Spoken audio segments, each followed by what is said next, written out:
তার স্ত্রী বলছে হে জীবনে তো মেলা পাপ করলে তো আর পাপ করিও না, পাপটা ধোও। মেলা পাপ করলে আর পাপ করে না, পাপটা ধোও। পাপ কি করে ধুবো? পানিতে ধুলে পাপ ধোয়া যাবে? জমজমের পানিতে পাপ ধোয়া যাবে?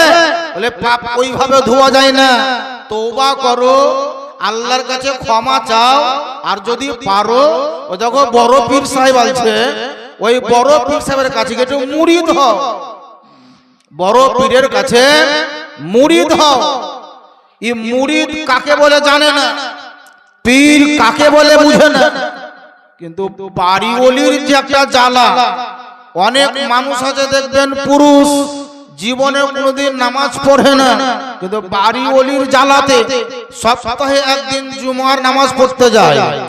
এমন কিছু মানুষ আমরা আছি কোনোদিন নামাজ পড়িয়ে না, কিন্তু বাড়ি ওলির জ্বালাতে রমজান মাসে কোন রকম এক মাস রোজা রাখা হয়। আর বক্তব্য পাপ তো মেলা করলে আর পাপ করিও না, একবার যে মুরিদ হও। আরে মুরিদ হলে কি হবে? বলে তোমার যত গুনাহ আছে উনি যদি দোয়া করে দেন, আর আল্লাহ যদি উনার দোয়া কবুল করে নেন, তো উনার দোয়ার ওসিলাতে হয় না হয় আল্লাহ তোমাকে মাফ করে দেবে। যাও পারো তো মুরিদ হও।